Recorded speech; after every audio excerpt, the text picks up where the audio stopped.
आज हम लोग देखेंगे आयनन ऊर्जा के अनुप्रयोग।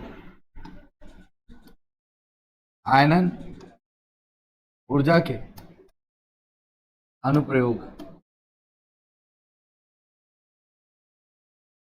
इंग्लिश में कहते हैं application of ionisation enthalpy.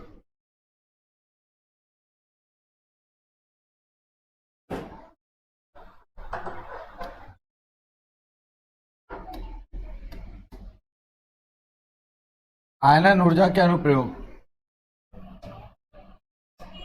Ionisation of आयनन enthalpy. ठीक है, पहला है धात्विक और अधात्विक गुण।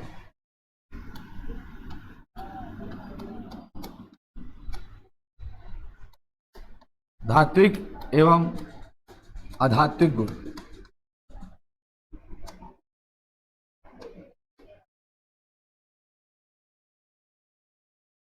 Metallic and non metallic property.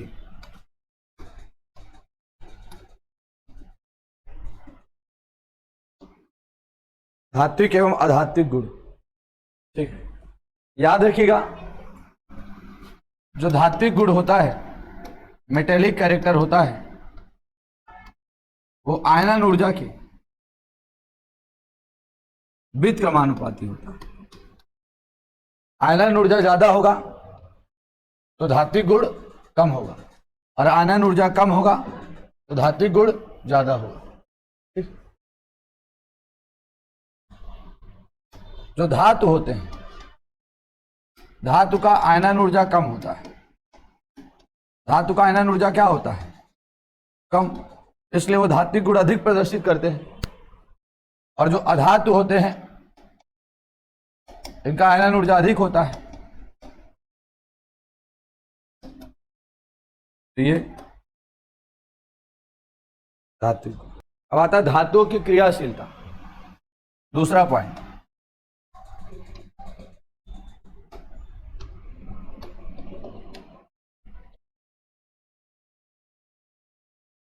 धातुओं की क्रियाशीलता।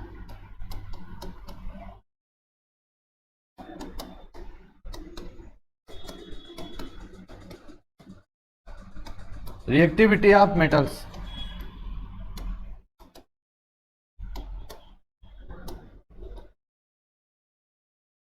जो धातुओं की क्रियाशीलता है,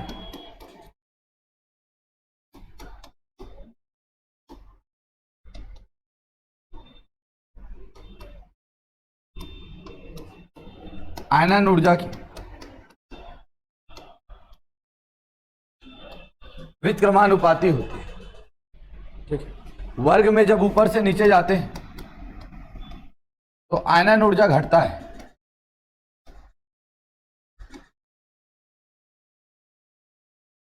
lithium, sodium, potassium, rubidium, caesium में सबसे कम आयनन ऊर्जा सीजियम का है। तो जिसकी आयनन ऊर्जा कम होगी सबसे, उसकी क्रियाशीलता सबसे ज्यादा होगी। तो वर्ग में नीचे, ऊपर से नीचे जाने पर आयनन ऊर्जा घटता है और धातुओं की क्रियाशीलता बढ़ती है। क्रियाशीलता बढ़ती है वर्ग में ऊपर से नीचे जाने पर। वर्ग में नीचे से, ऊपर से नीचे जाने पर आयनन ऊर्जा घटने के साथ साथ धातुओं की क्रियाशीलता बढ़ती है। तीसरा पॉइंट, तत्व की ऑक्सीकरण अवस्थाओं का स्थायित्व।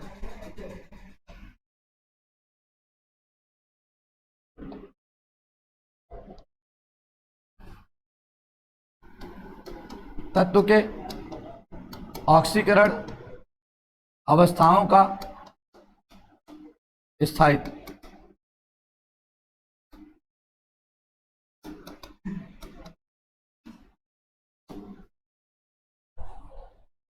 ऑक्सीकरण अवस्थाओं का स्थायित्व, इसमें ए नंबर लिखिए, तीसरे में ए नंबर।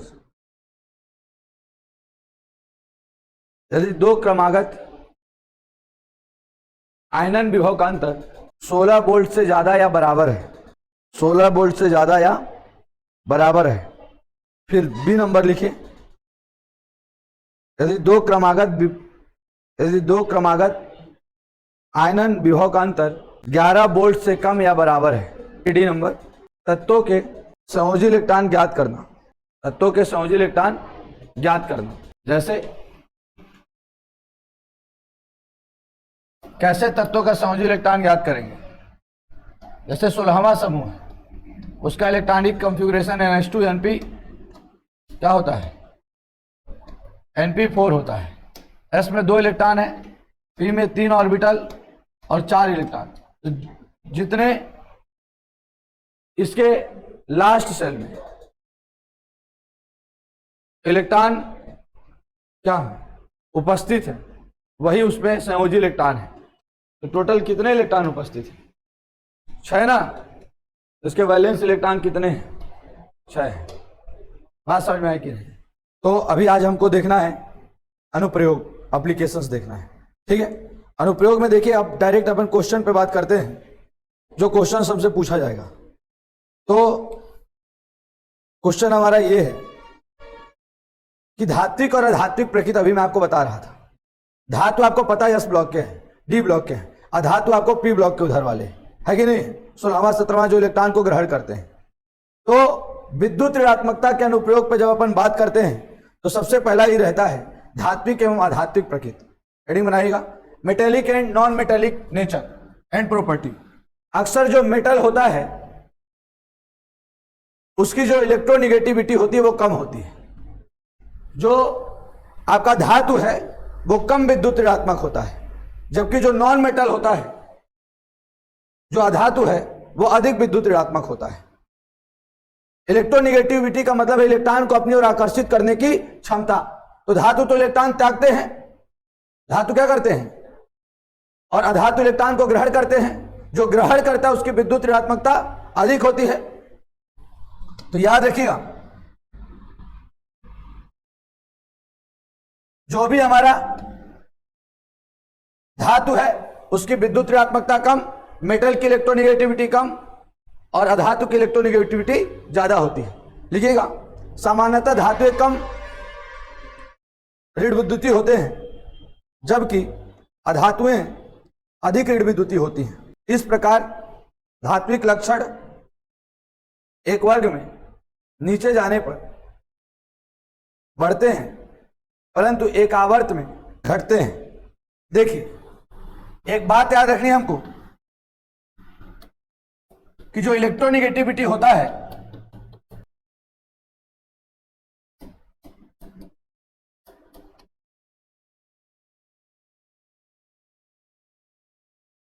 जो विद्युत ऋणात्मकता होती है वो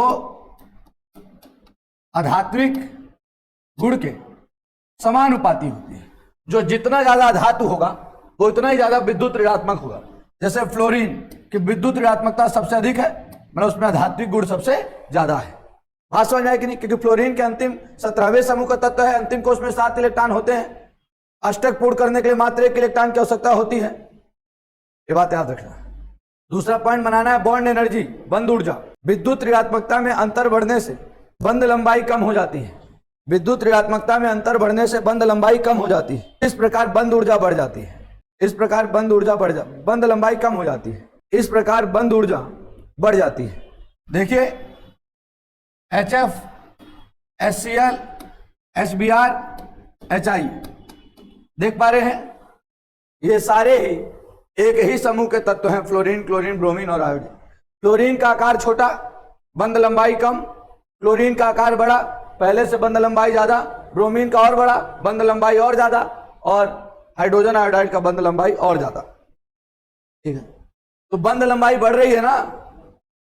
लेकिन एक बात याद रखना है, सबसे कम बंध लंबाई किसमें है? HF के बीच में। तो जिसकी बंध लंबाई कम होगी, देखिएगा, तो उसकी बंध ऊर्जा बढ़ जाती है। तो सबसे ज्यादा बंध ऊर्जा किसकी है? हाँ, HF की, हाइड्रोजन फ्लोराइड की। ठीक है, अगली हेडिंग बनानी है अम्लीय तथा क्षारीय सामर्थ्य, एसिडिक एंड बेसिक स्ट्रेंथ। अम्लीय तथा क्षारीय सामर्थ्य, एसिडिक एंड बेसिक स्ट्रेंथ। सबसे ज्यादा बंध ऊर्जा इसका है और सबसे अधिक अम्लीय अम्लीयता का क्रम ऐसे होगा, अम्लीय क्रम, समझ गए? सबसे ज्यादा बंद ऊर्जा इसका और सबसे कम अम्लीय, सबसे अधिक अम्लीय कौन है इस ग्रुप में? HI। कौन है सबसे अधिक अम्लीय?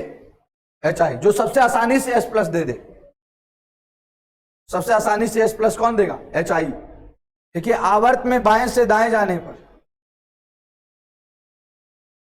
ऑक्साइड की अम्लीय प्रकृति बढ़ती है, वर्ग में ऊपर से नीचे जाने पर क्षारीय प्रकृति बढ़ती है। हमारे पास lithium, beryllium, boron, carbon, nitrogen, oxygen, fluorine, sodium, magnesium, aluminium, silicon. याद रखिएगा, आवर्त में जब जाते हैं तो अम्लीय गुण कम होता जाता है, ये क्षारीय होते हैं, बीच वाले उभयधर्मी होते हैं, और जैसे इधर पहुंचते हैं तो अम्लीय हो जाता है। आवर्त में बाएं से दाएं जाते हो तो इनके ऑक्साइड क्षारीय होंगे, लिथियम के ऑक्साइड क्षारीय, बेरिलियम, नहीं समझ पा रहे हैं? जैसे जैसे इधर जाएंगे ना तो इनके ऑक्साइड कैसे होते जाते हैं? अम्लीय। जैसे कार्बन का ऑक्साइड CO2 अम्लीय है, नाइट्रोजन का ऑक्साइड अम्लीय है, नहीं समझ पा रहे हैं? फ्लोरीन का ऑक्साइड अम्लीय है, क्लोरीन का ऑक्साइड अम्लीय है, सल्फर का ऑक्साइड अम्लीय है, जबकि उनके सोडियम मैग्नीशियम का ऑक्साइड क्षारीय है, नहीं समझे? हाँ, इनके ऑक्साइड क्षारीय हैं और जैसे जैसे इधर जा रहे हैं तो क्या हो रहा है? अम्लीय गुण बढ़ रहा है। बना लो इस तरह, लिख लीजिए एक लाइन, आवर्त सारणी में किसी तत्व की ऑक्सीजन से दूरी बढ़ती है तो क्षारीय गुण बढ़ते हैं तथा अम्लीय गुण घटते हैं। N2O5 और N2O3 में कौन अधिक अम्लीय है? तो पहले ऑक्सीकरण संख्या निकाल लो। नाइट्रोजन को मान लिया X इंटू 2, ऑक्सीजन का -2 होता है, इंटू 5 इक्वल टू 0, तो 2x -10 equal to 0, 2x equal to +10, x equal to +10 upon 2, 2 5 जा 10, x इक्वल टू क्या गया? +5। यहां भी निकालो, नाइट्रोजन को मानेंगे x इंटू 2 प्लस ऑक्सीजन का -2 इंटू 3 इक्वल टू 0, तो 2x -6 equal to 0, 2x equal to +6, तो x बराबर +6 अपॉन 2, 2 3 जा 6, x बराबर +3। जिसका ऑक्सीकरण संख्या ज्यादा वो अधिक अम्लीय है। समझ गए? बताओ, एक एग्जांपल देता हूं, उन दोनों में आपको बताना है कौन अधिक अम्लीय है। HNO3 और HNO2 में कौन अधिक अम्लीय है? नाइट्रोजन का ऑक्सीकरण संख्या निकालो दोनों में। पहले SO3 और SO2 में कौन अधिक अम्लीय है?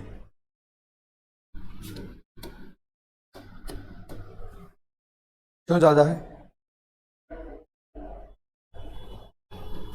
H2SO4 और H2SO3 क्यों? कितना आएगी सल्फर की? दोनों में सल्फर की ऑक्सीकरण संख्या कितना आएगी? बात यदि करनी है विद्युत ऋणात्मकता में, कौन ज्यादा विद्युत ऋणात्मक है, ठीक है, तो जिसका आकार जितना छोटा होगा वो उतना ही ज्यादा विद्युत ऋणात्मक होगा। जैसे फ्लोरीन, क्लोरीन, ब्रोमीन और आयोडीन में सबसे छोटा आकार किसका है? इसलिए उसकी विद्युत ऋणात्मकता सबसे ज्यादा है। नाइट्रोजन, फास्फोरस में कौन ज्यादा विद्युत ऋणात्मक है? क्योंकि उसका नाइट्रोजन अधिक विद्युत ऋणात्मक है, तो उसका आकार छोटा है, वो उतना ही अधिक विद्युत ऋणात्मक होगा। ऑक्सीजन और सल्फर में कौन अधिक विद्युत ऋणात्मक है? क्योंकि ऑक्सीजन का आकार जो जितना छोटा होगा इलेक्ट्रॉन को उतनी तेजी से अपनी ओर आकर्षित करेगा, उसकी विद्युत ऋणात्मकता उतनी ही। अपने पास कुछ क्वेश्चंस हैं और उन क्वेश्चनों में हम लोग बात करते हैं, जैसे कि Mn+2, Mn+4, Mn+7, इनमें कौन ज्यादा विद्युत ऋणात्मक है? जब चार्ज लगा हो तो जिसपे चार्ज ज्यादा होगा वो ज्यादा विद्युत ऋणात्मक होगा। जिसपे चार्ज ज्यादा होगा, आवेश ज्यादा होगा, वो ज्यादा विद्युत ऋणात्मक होगा। बताइएगा इनमें कौन ज्यादा विद्युत ऋणात्मक है? जिसके पास जितना ज्यादा चार्ज होगा वो इलेक्ट्रॉन को उतनी तेजी से, प्लस जितना ज्यादा होगा इलेक्ट्रॉन को उतनी तेजी से अपनी ओर आकर्षित करेगा। नहीं आ रहा समझ में? आकार बढ़ जाएगा। अरे हाँ नहीं समझे? जब प्लस यदि कोई इलेक्ट्रॉन त्याग देता है तो उसका आकार छोटा हो जाता है, और जितना ज्यादा आवेश होगा वो उतना ज्यादा विद्युत ऋणात्मक होगा। जिस तत्व या परमाणु पर चार्ज ज्यादा होगा, the elements which has the maximum charge of oxidation state, it gets good electronegativity. जिस पर आवेश ज्यादा होगा वो उतना ही अधिक विद्युत ऋणात्मक होगा। अब इसके बाद यदि हम बात करें तो हर ग्रुप के जो इलेक्ट्रॉन बंधुता होगी, जो दूसरा वाला होगा वो पहले वाले से ज्यादा होगा। जैसे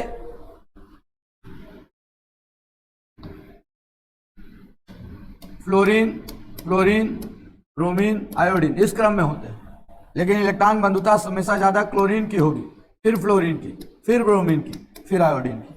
उसी तरह ये ऑक्सीजन वाला परिवार इस तरह होता है, ऑक्सीजन, सल्फर, सेल्यूरियम, टेल्यूरियम, लेकिन सल्फर की इलेक्ट्रॉन बंधुता ज्यादा होगी। ये बात इलेक्ट्रॉन बंधुता के लिए है, इलेक्ट्रॉन ग्रहण एंथैल्पी के लिए है।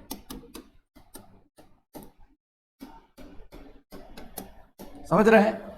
होता नाइट्रोजन, फास्फोरस, आर्सेनिक, एंटीमनी ऐसे है, लेकिन फास्फोरस का इलेक्ट्रॉन बंधुता ज्यादा होता है। लिख लीजिए इस क्रम को। सघनता जो होती है सबसे ज्यादा छोटे आकारों में होती है, बड़े आकारों में सघनता ज्यादा, और जिसमें सघनता ज्यादा होगी, ठीक है, ये क्लोरीन मात्र इसमें अपवाद है, एक्सेप्शन है, ठीक है। ये तो अब याद ही रहेगा क्योंकि इसी में मात्रा और क्रम से है, सभी में ऐसा होता है। आगे यदि बात करते हैं हम अगले टॉपिक पे, तो हम इनके क्षारीय गुणों पे भी बात कर लेते हैं।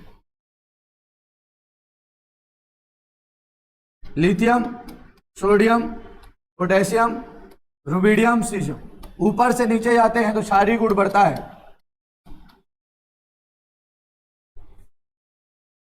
लिथियम का जो ऑक्साइड है उससे ज्यादा क्षारीय होगा सोडियम का ऑक्साइड, सोडियम के ऑक्साइड से ज्यादा क्षारीय होगा पोटेशियम का ऑक्साइड, पोटेशियम के ऑक्साइड से ज्यादा क्षारीय होगा रुबिडियम का ऑक्साइड, और रुबिडियम के ऑक्साइड से ज्यादा क्षारीय होगा सीजियम का ऑक्साइड। तो जिसका ऑक्साइड होगा ऊपर से नीचे जाने पर अक्सर क्षारीय गुण बढ़ता है।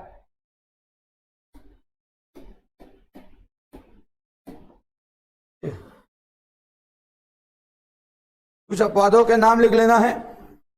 BeO, Al2O3, ZNO, SNO, PbO, SNO2, PbO2, Sb2O3 आदि उभयधर्मी ऑक्साइड है। उसके नीचे लिखना CO, H2O, NO, N2O आदि उदासीन ऑक्साइड है। ये चीजें आपको याद रहेंगी, याद कर लेना कि फिक्स इतने उभयधर्मी ऑक्साइड और ये उदासीन ऑक्साइड। बाकी धातु के जो ऑक्साइड होते हैं वो क्षारीय होते हैं, अधातु के ऑक्साइड अम्लीय होते हैं। लिख लीजिए, तब पेन कॉपी लेकर बैठे हैं ना, लिख लेना है। धातु ऑक्साइड क्षारीय प्रकृति के होते हैं। A metallic oxide is of basic nature.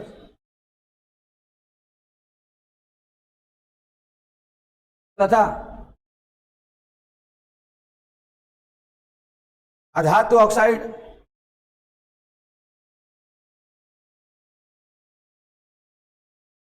अम्लीय गुण प्रदर्शित करते हैं। Metallic oxide is represent the acidic nature.